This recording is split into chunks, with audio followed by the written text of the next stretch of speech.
side by side with her. What kind of guy does that? Well, you know, you were a young kid. Yeah, she was. I probably could have got. Don't you think you kind of liked her? No, I could have gotten to second base with her though. Oh. For sure. Yeah, Wow. she liked me a lot. But Oh. no, I wasn't because. So you're just being a cocky, like. Yeah. Yeah, I was being a jerk. But there was this one time, this poor girl, God, she couldn't live it down. It was like in 7th grade. She's like laying on the bank of, I don't know, like the yard that we played in, or the playground or whatever. The grass would go out, and then it would like have a little hill going down the street. Right. So all the girls, like in 7th grade, they all liked laying on that because it's an embankment, it's comfortable. Yeah. And they can catch their rays or whatever. They got to sunbathe. Right.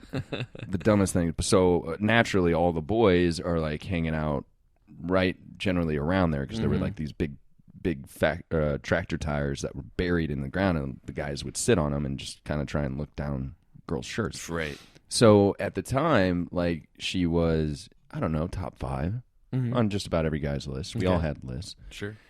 Well, this one day, she like went to reach for like her book bag or something, and her shirt came up. Oh, yeah. And she had a little happy trail, and she was like I don't know what ethnicity, but not Caucasian, so it was very dominant, and she had black hair anyway. Probably Lebanese in this town. I would say so. But after that, dude, every guy saw it, and we just all destroyed her. Oh, yeah, it was not nice. We'd call her Happy Trail, her name. You sing the song, Happy Trails Sing this to you. Yeah, we were ruthless. Catholic grade school, too. Kids are the worst. God, no doubt. Especially Catholic kids, for some reason. I guess. I think they're the meanest. Like, that's what everybody, if I ever talk to anybody that went to a different school, like a different high school or grade school, they're all like, no, we all knew that the Catholic school where the fuck-ups are. It's like, whoa, I didn't know that. I thought we were supposed to be elite. When I went to 2 different schools, and kids were such assholes. 2 different Catholic schools? Yeah. Okay. Elementaries. Oh, that's right. That's right. And both of them, there were so many, just like, wow, that is so mean. Is that kind of like, is that just like ingrained, in us because, we're going to a private thing? I don't know. Maybe it's because the classes are smaller, because there's not as many people. It'd be a good like social like experiment to try and measure this. Why are parochial schools so mean to each other? Right. Why are these kids such assholes? Whereas public schools, where there's urban, more of an urban presence. I mean, in public school you probably have your bullies, and then you got your poor kids and your richer kids. Right. But parochial schools, everyone's rich or everyone's poor, and they're there because it's a charity that they got let in. Oh, okay. Like the church or whatever is subsidizing for them. Sure. Because they're part of the church. And so then you got those class warfares going on. And then you got maybe everyone's so elite. Then that's a tough situation to throw a kid into. Yeah. To just be like, there you go. It's go a deal with that constant crap. hazing Yeah. process that's going on. Yeah. And it can flip on a dime. Like one year you're the cool kid, next year you're not. Oh, I remember exactly when I became the uncool kid. you were in the lunchroom when I stood up to that soccer player for stealing my girl. Oh yeah. And then he like pushed me, and then I was ousted from that group. So then they wanted me to sit at their table. It's like they all stood up and pointed. Yeah. Just go. Yeah.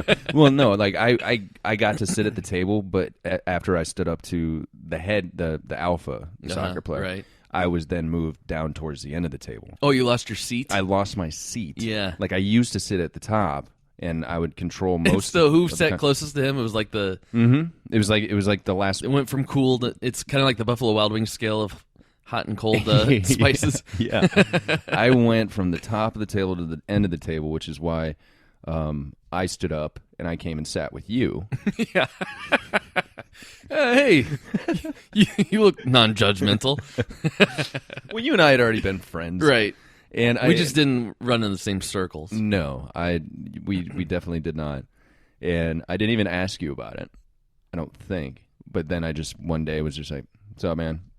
Yeah. Drop my bag of Doritos and my Right. Reese's peanut butter cups, and then Mike L came with me. Yeah. in a sign of solidarity. Wow. That's pretty ballsy. And then you, That's a good friend. Yeah, it's a good friend. I have not talked to him for like 15 years.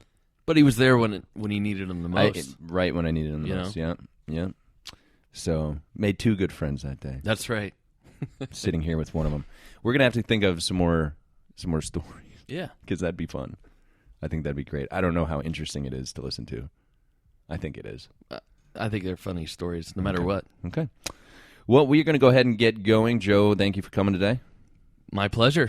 We will be back again next week, and make sure to go visit TomSlatin.com. SLATIN.com. We'll see you guys next week.